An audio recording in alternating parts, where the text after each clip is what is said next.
อ่ะนั่นนี่ก็ได้ซะนะยันตกนะ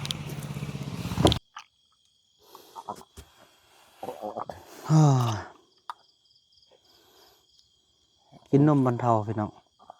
หัวเด้อหัวโตเด้อผมปลุกให้แล้วอันนี้เอาตึมบ่เอาติบ่ล่ะเอาตึมบ่เท่าแล้วเอาตึมบ่อะมันเราดูดบ่ได้เดี๋ยวเราต้องได้บีบพี่น้องเอ้ย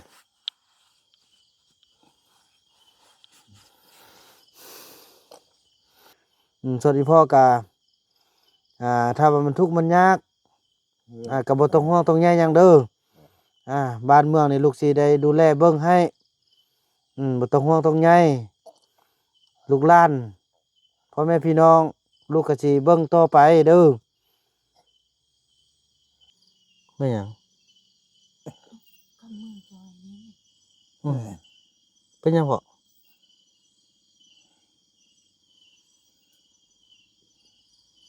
โอ้กำมือบักแน่นพี่น้อยสู้ๆเด้อพ่อเด้อ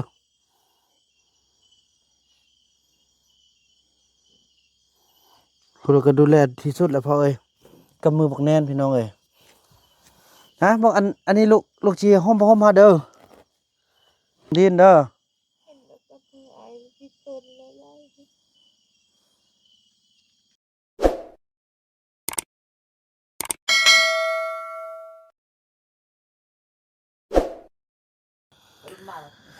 สบายดีท่านผู้ชมเนาะ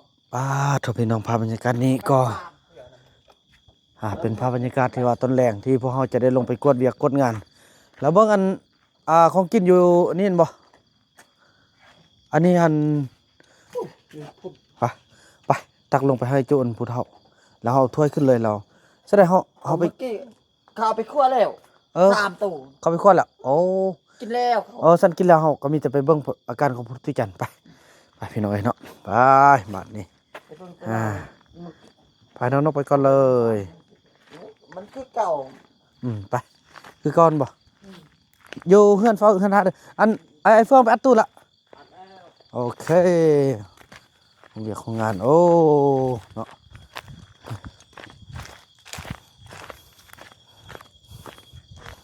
โอ้ยามใดได้สิมีไฟเข้าหมู่บ้านเนาะคือว่าอะไรพี่น้องเอ้ยคันเทิงเพิ่นก็เป็นห่วงนั่นแหละว่าเรื่องจำนวนพ่นนี่แหละคันว่าเอาไฟเข้าเน้อก็สมาเขาก็ยังบ่รู้ยุ่งยากนั่นนี่พี่น้องเอ้ยก็เข้าใจอยู่เนาะแต่ก็หวังว่าทุกอย่างคงจะดีขึ้นในอนาคตเนาะ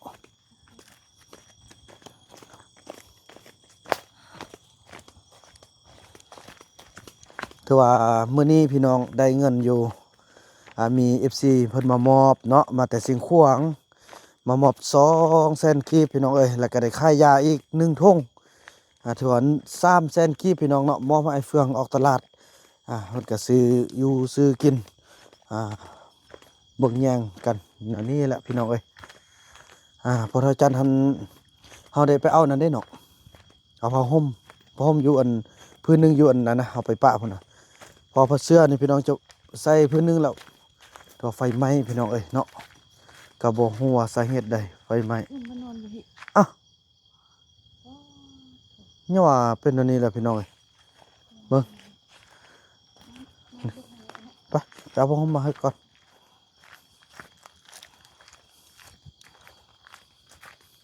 นี่พี่สดากินข้าวแล้วกินแล้วแล้วได้แบ่งให้แม่ทัพแพทย์บ่ได้แบ่งทีอีแพทย์ได้กินละแพ้กินเจ้าแม่ปั้นเอาเสื้อมาใส่นี่นะผู้ใดอีแม่นอนนี่นอนไฟนี่เลยอย่าเอาไฟไหม้เด้อเบิ่งเพี่น้องนอนนี่ก็ต้มข้าวนอนนี่ต้มข้าวอีนี่เลยพี่น้องเป็นห่วงมาพบกับปัญหาของประตูจันทร์นี่แหละก็มันขึ้นเห็นเนาะขึ้นเห็นในอนาคตของผู้ต่อไปพี่น้องเอ้ยนี่พอเสือกับไฟไหม้หมดพี่น้องเอ้ยเนาะอันนี้แหละอันนั้นบ่เนาะใส่เนาะว่าอันมากอันนั้นเริ่มออก โอ้พี่น้องมันนี่มักนั่นนี่โอ้หลายข้อนี่ เขาไปไหน อ๋อโถอย่าฟันไปบอกเขาเด้อให้มันใหญ่ก่อนเขาจึงเก็บพา น้อ เขา ง ไป จอมเห็น น้องจอมเห็นแล้ว เอ้ย อ้าวบ่พาบอกเขาเห็นก่อนอ้าวยอดเป็นมากนะนี่ถือว่าอยู่พื้นก็สมควรนี่พี่น้องเป็นบักได้แล้วนี่ พอดีเพื่อนอันนี้แซง เอ เห็น อ ส้มน้องจอมเอาตีให้เป็นไง นี่พี่น้องหัวบักใหญ่แล้วเบิ่งบอนปลูกนะเบิ่งใส่ก่อน ดึงมีแก๊สครับเลย อ๋อแต่ครับมันพี่น้องหัวบักใหญ่แล้วนี่ ตัวนี้ก็อำเภอหนองพันที่หอย่างนะ พอมันเฮาปลูกใส่บ่อนไฟไหม้เด้โอ้เป็นมากบักหลาย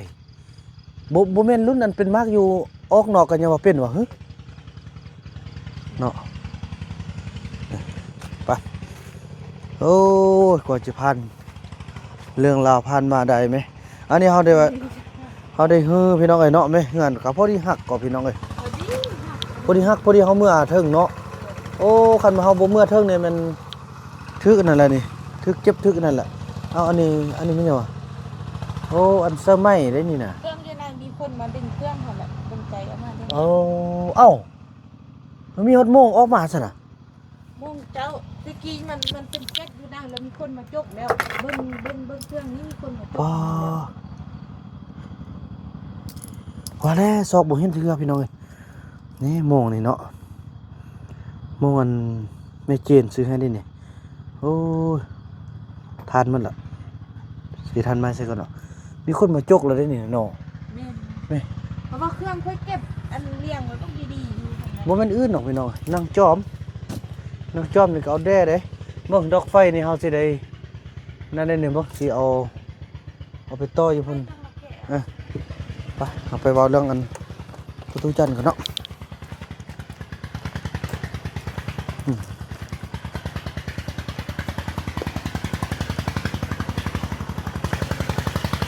เอาผ้าห่มนี่ไปพี่น้องแค่บ่ ใช่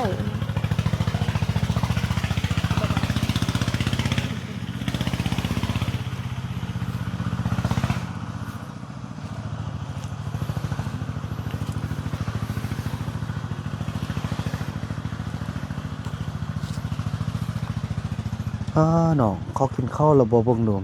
แม่ทามีเรามักขี้ตัวนะแม่ทามีนี่ผ้าห่มย่อตกพี่อีกแล้วจักสิข้านไปหยังประตูเอ้ยเมื่อย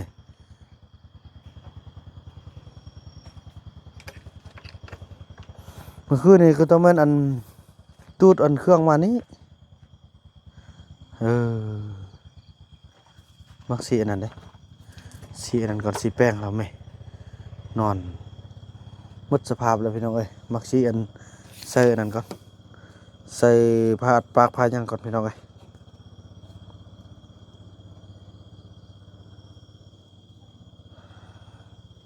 เนาะผ้าห่มให้ก่อนนั่นเอาไปป่าโยมมันให้มันหุ่งเลย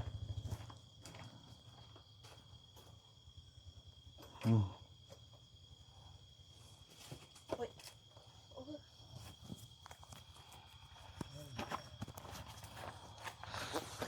ป็นไรแพทย์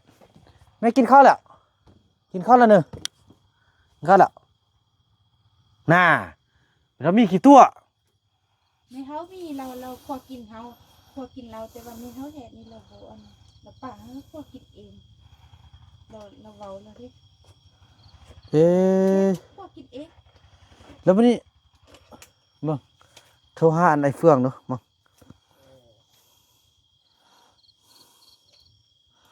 อันนั้นก็สมโทรมาแล้วครับใช้บ่ได้อีกนี่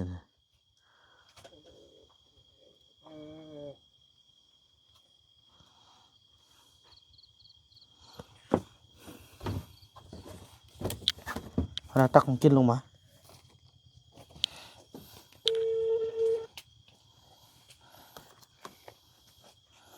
ครับบ่เป็นนะหมอเฟืองนี่ครับใช่เป็นแล้วเนอะ กินข้าวแล้ว ย่า บ่ได้กินเหือ ไอายเอาข้าวกับอันแกงปลาดุกหันลงมาให้แม่ทัพแพทย์ได้ไว้แม่ทัพมีบ่ได้ให้กินเราเข้าเด้อ เจ้ากินแล้ว บ่ได้กินเถอะน้องเด้อเอาลงมาเด้อ เราเป็นห่วงเนาะจันไอ้ตาจันบ่ได้กินตาจันกินวันนี้นี่ละวัน เอาไปทำให้กินได้ไปทำมี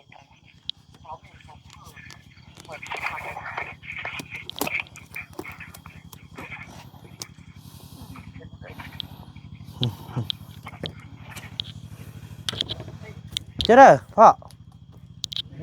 เจ้าเด้อ เจ้ากินแล้ว บ่ได้เนาะเราว่าเราก็บ่ได้กินเถอะเฮ็ดซะแล้ววะ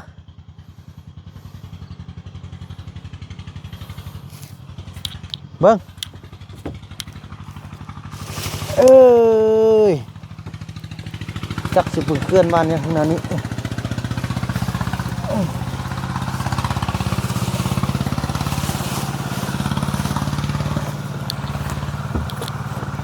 นั่นนี่ก็ได้ซะนะยันตกนะ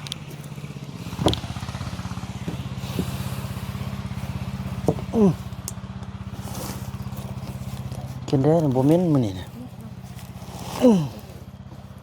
พอห่มพอเสื้อแท้นั่นพี่น้องเอ้ยกินนมเนาะเบิ่งว่าแค่เรายกบ่ได้เลยเนาะมื้อนี้น่ะอ้าวเย็นมืดน้องแค่เป็นแค่นเบงน่ะแน่เห็นบ่ มันฮักได้ดี แค่นเบงลอยเลยนี่น่ะแฮ่นอนทับเด้อีพ่อน่ะหึ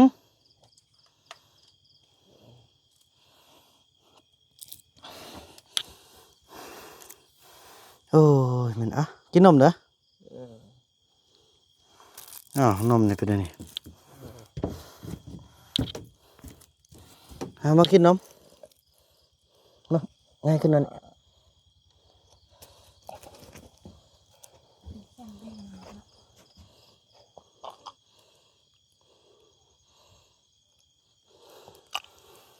โอ้ยพระตุจันทร์เอ้ยต้มน้ำข้าวกับบ่ได้พี่น้องยอดไส้แล้วบ่ได้ประเภทแล้วมันบ่ได้เลย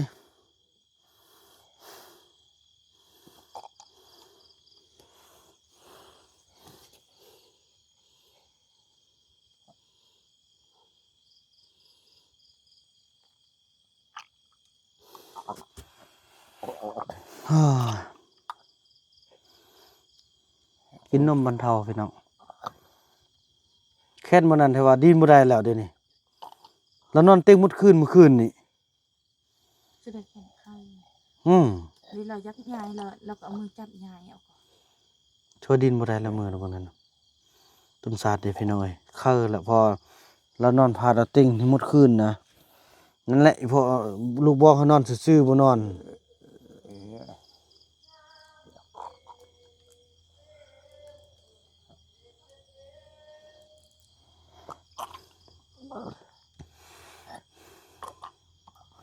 โอ้ยกินกระทั่งยากพอเอ้ยต้นสาดเจ้าเด้ลูกต้นสาดอีพ่อเด้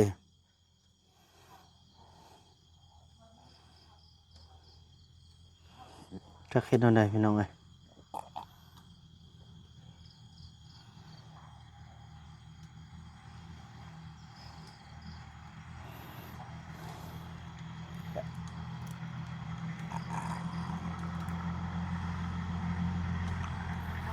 เดี๋ยวบ่าวนำก็ไปเวียกมาแด่พี่น้องเอ้ยกันพ่อละบอกเด้อ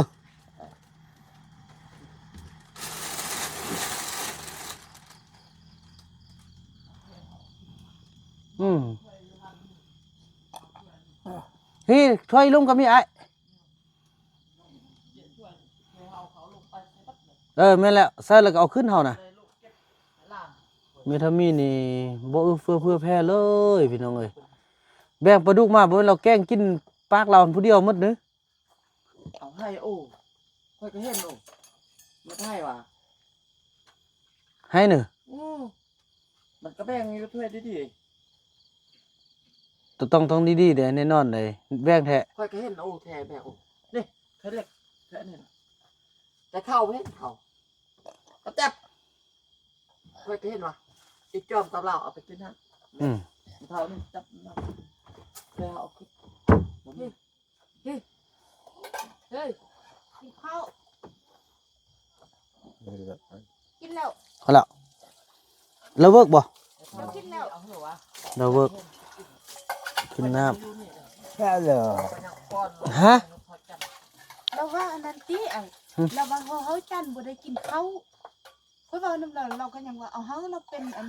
เป็นจูแล้วยังว่า เราเวิร์กเด้อแม่นบ่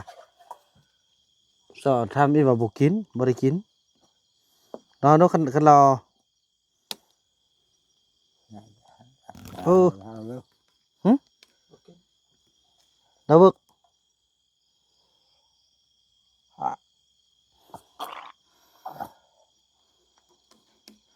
แม่กินแล้วเขาน่ะ เราเวิร์กตึม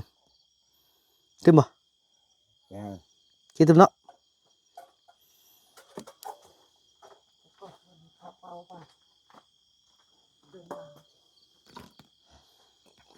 โอ้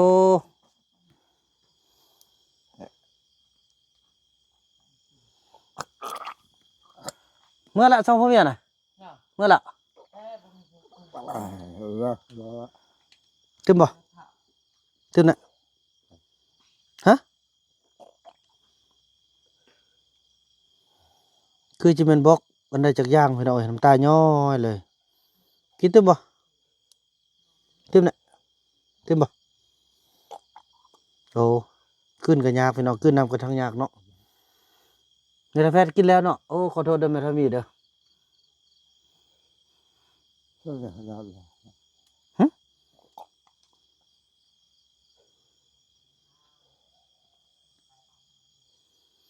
เสียงนี่แหละเป็นเสียงที่อันเขาบอกวาดตอนนั้นนะเสียงตัวนี้เด็ดแท้เลยเนาะเสียงแบบนี้นี่แหละตอนที่ไอไปอันพบเป็นหมู่บ้านแล้วเขาเจ้าพากันไปหากินเราไอ้นอนอันผู้ใดวะมีไฟได้ว่ามันน่ะเสียงนั้นนี่แหละรอเลยมันเสียงมาวาดเด้เป็นเสียงนั้นนี่แหละชื่อแหละ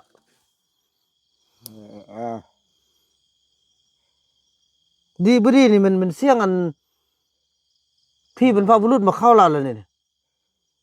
ปกติแล้วดีบ่ดีบ่แม่นเราปากสำนี่คือสิได้คือสิได้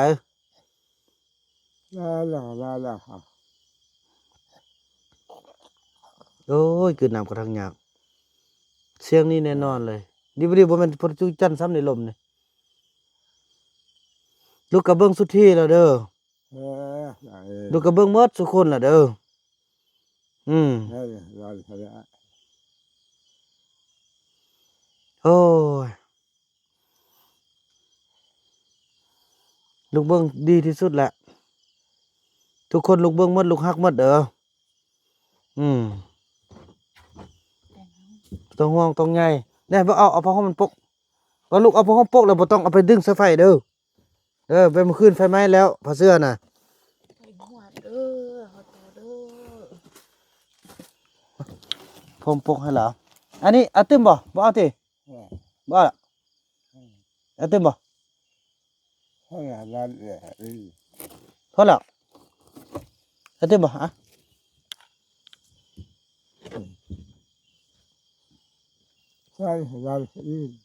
ฮะ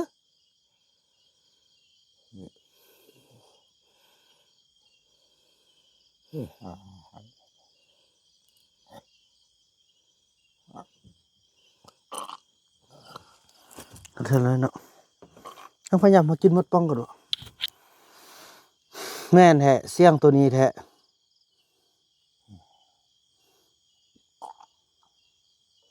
ป้าในที่สุดเราก็ได้ยินเสียงตัวนี้กลับคืนอีกครั้งเบิ่งอันตอนอันไปตอนนั้นพี่น้องสะกดฮอดอันถ่ายคลิปบ่ได้เด้บ่ฮู้น่ะสิถ่ายคลิปเลยแบบว่าค่ำคืนประมาณส่ำนี้นี่แหละเดี๋ยวสลูมูๆแล้วเขาไปเก็บยามบักม่วงมันแต่ว่าอยู่ห้วยเมียงอาจจะไปนอนเฮือนบ่เอก เรามาเราอันแม่มิดนอนอยู่เทิงพุ่นมีแต่แม่มิดผู้เดียวไอ้มาปุ๊บแล้วห้ามเขาเอาไปใช้หมดเขาเอาไปหากินอหยังต่างรายการนั่นแหละตอนเราแบกไม้อันแบกน้ำมันบางยาวๆนะแล้วก็ไปนอนเฮือนไปเอกเราสรุปมือแล้วยืนรวมนี่แหละไอ้ก็ย่างเขาไปหาแล้วมันบ่วาดนั่นแหละเบิ่งน้ำหูน้ำตาย้อยมาแล้วก็เสียงนั่นตัวนี้นี่แหละเสียงเท่าแบบนี้นี่แหละได้สุดกันนี่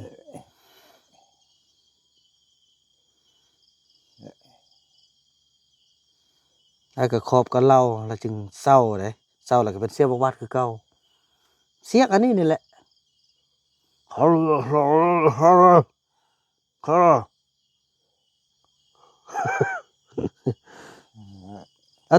เราเวิร์กบ่เราเวิร์กกินน้ำบ่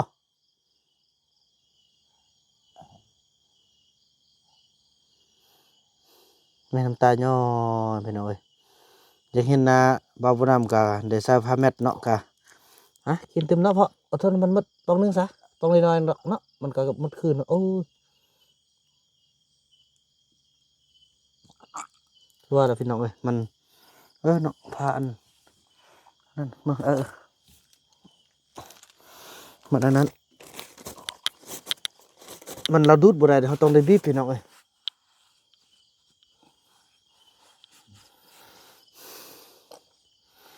บุญวาสนาเฮาพอตู้เอ้ยเฮาเคยมีเวรมีกรรมมีบุญมีร่วมกันมาเฮาจะได้พบกันทั้งที่เฮาบ่แม่นพอรู้กันบ่เป็นเชื้อสายเดียวกันแต่เฮาก็มาพบกันได้ดูแลกันจนมาถึงขนาดนี้แล้วก็ FC พ่อแม่เพิ่นก็ช่วยเฮามาแต่กี้ผู้ใดผู้ที่ได้ช่วยเฮาแล้วเพิ่นอยู่ดีมีแรงเด้อเฮาก็ได้กินน้ำเพิ่นเฮาก็ได้มีอยู่มีกินน้ำเพิ่นส่วนอีพ่อก็ถ้าว่ามันทุกข์มันยากก็บ่ต้องห่วงต้องใยหยังเด้อบ้านเมืองนี่ลูกสิได้ดูแลเบิ่งให้บ่ต้องห่วงต้องใยลูกหลานพ่อแม่พี่น้องลูกก็สิเบิ่งต่อไปเด้อบ่ต้องห่วงบ่ต้องใยแต่ว่าเราสายตาของเราน่ะเบิ่งสักเบิ่งบ่าวนำคือสิแบบห่วงทุกคนน่ะแล้วก็ห่วงบ่าวบุญนำลูกสิสู้ต่อเด้อให้ลูกมีอายุแข็งแรงคือกับพ่อนี่แหละเด้อกินนี่ต่อเนาะอันใดอันลูกได้ผิดได้พลาดได้ให้ได้พ่อไม่ยังลูกก็ขอโทษเด้ออย่าถือผิดถือแม่นลูกเด้อก็ก็พี่น้องเอ้ยว่าได้ลูกก็ไล่เวียกได้บางเทื่อก็จะหายบางเทื่อก็ใจดีไปจังซั่นแหละพ่อเอ้ย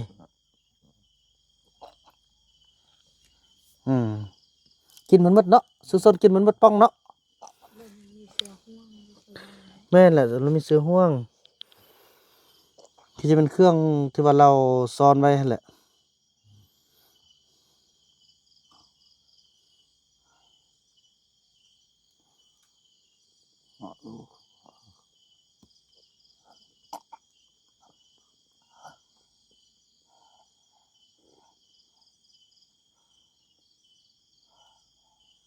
นี่ยังทอดลิ้นออกหนึ่ง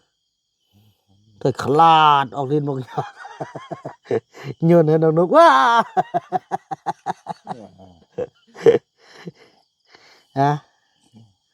ติมเนาะเห็นมันป้องเนาะพ่อเนาะ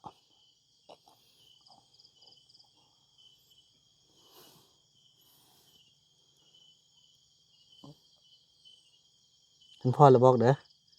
มากินมันพยายามกินมันป้องนึงก่อน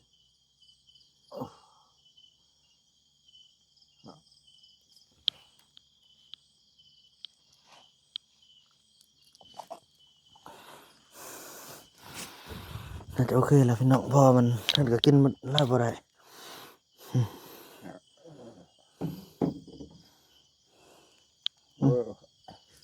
จะได้ป้าน้ำตาย่อยน้องห่วงยังพอฮะเป็นเสด็จพ่อให้หยังเนยพ่อให้หยังโอ้พี่น้องน้ำตาย่อยไหมโอ้ยพ่อเอ้ยบ่ให้เด้อ บ่ให้ลูกอีต้นพ่อสุดแล้วลูกก็เฮ็ดดีที่สุดแหละอึดหลับอึดนอนลูกก็พาไปแล้วไปนอนห้องหมอก็สุดที่แล้วเสยยุกเสยยาก็หมดแนวสิใช้แล้วห่างกายมันบ่ไหวแล้วพ่อเอ้ย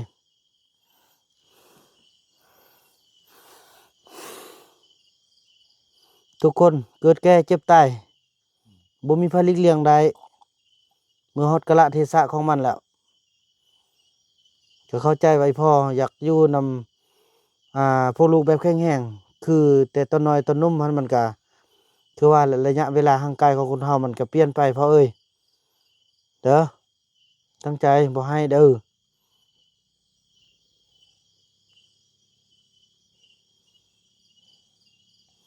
คือสิมันอยากเห็นหน้าแต่ว่าคือว่าแหละ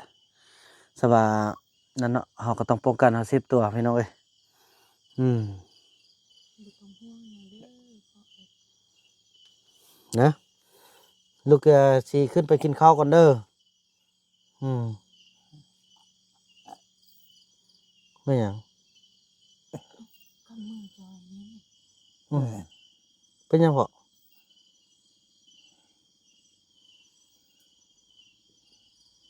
โอ้กำมือบักแนนพี่น้อย เป็นสาธุ นะสู้ๆเด้อพอเด้อ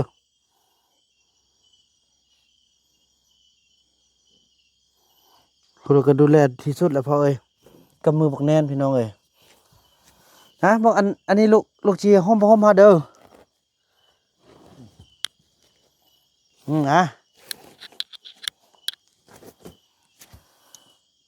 นี่เห็นบ่ลูกนกให้น่ะห้อมเด้อบ่ต้องดิ้นเด้อ เห็นแล้วก็คือไอ้ที่ต้นแล้วไล่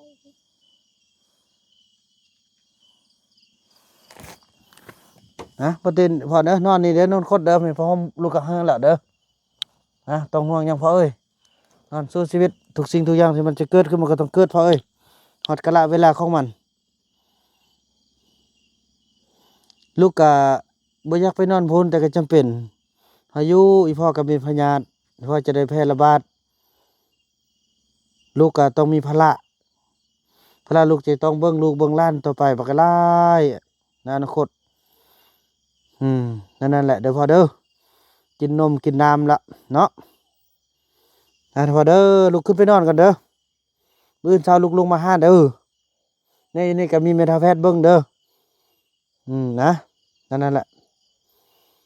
บ๊ายบายฝากเบิ่งบ๊ายบายเป็นคือเก่าบ่เบิ่งลองบ๊ายบายเด้อบ๊ายบายเป็นบ่เป็นเด้อบ๊ายบายเป็นบ่เป็นน่ะบ๊ายบายเป็นบ่บ๊ายบายเป็นบ่ขอบใจเน้อน่ะว่าเป็นบ่ตะกี้น่ะบ๊ายบายเด้อลูกไปนอนก่อนเด้อนี่นอนนี่ไว้นอนหลับเด้อหลับฝันดีเด้อพ่อเด้อเบิ่งพ่อเด้อเบิ่งพ่อเด้อ เบิ่งเอากันเด้อ คือไปนอนทางละมื้ออื่นเช้ามาเด้อพอเด้อโอ้ลูกเมื่อก่อนพอเมื่อกินข้าวกินน้ำก่อนบัดนี้ไปพี่น้องเอ้ยเนาะนั่นแหละจับมือบักแน่นพี่น้องเอ้ยจับมือแล้วก็สั่น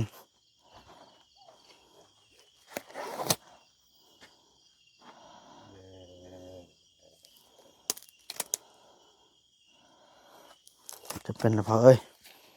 เนาะ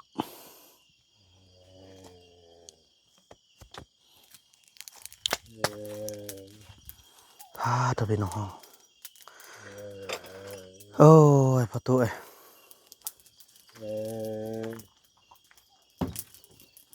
จะเป็น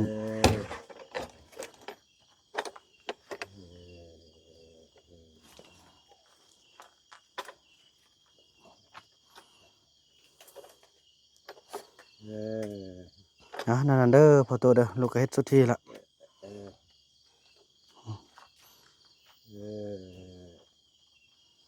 ขอให้แข็งแรงพอตัวเอ้ยขนาดมันทุกข์มันยากก็บ่ต้องห่วงหยังลูกก็ทุกข์ก็ยากสุดแล้วเดี๋ยวนี้ลูกก็สุดที่ละเด้อเบิ่งอันพอเท้าจันทาเด้อนี่พี่น้องเอ้ยนี่ก็นอนเฝ้านั่นนี่ ปัดไอ้เฒ่าไอ้แก่ก็นอนเฝ้าในนี่เด้อน้องนก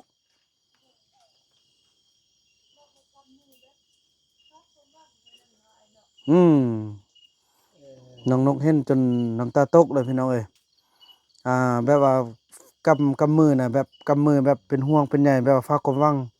ฝากทุกสิ่งทุกอย่างให้ได้เบิ่งให้เบิ่งให้ยังต่างหั่นแหละพี่น้องเนาะความหมายหั่นน่ะพี่น้องอนิจจังทุกขังอนันตราสรรพสิ่งที่เกิดอยู่บนโลกนี้ล้วนแล้วแต่เป็นไปตามกาลเวลาและก็ตามเวรตามกรรมพี่น้องเอ้ยเนาะเป็นห่วงอีหยังแน่อันนี้ก็ของกินไว้นี่ล่ะเนี่ยในห้องนั่นน่ะพี่น้องเอ้ยเออ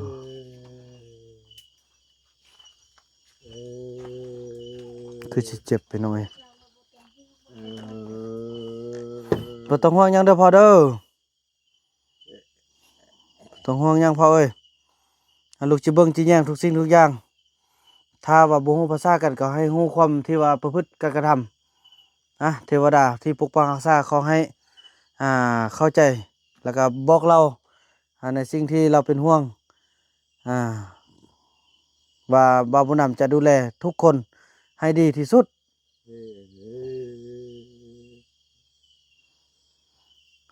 พี่น้องเนาะจังซั่นล่ะพี่น้องอยู่ไปแฮงเบิ่งเนาะจับอันยาฆ่าเชื้อให้ได้อยู่ไปดนเท่าใดแฮงเป็นห่วงอยู่ดนเท่าใดแฮงใจอ่อนบาวบุญนำก็ได้ต้องทำใจพี่น้องเอ้ยทำใจซะเนาะทุกสิ่งทุกอย่างที่มันจะเกิดมันก็ต้องได้เกิดพี่น้องเอ้ยไปถือว่านั้นพี่น้องเนาะถือว่าคลิปนี้บ่าวนำขออนุญาตจบคลิปกันเพียงสำนี้ก่อนนะพี่น้องเนาะแล้วก็ว่ากันใหม่ในคลิปต่อไปคลิปนี้บ่าวนำขอกล่าวคำว่าสบายดี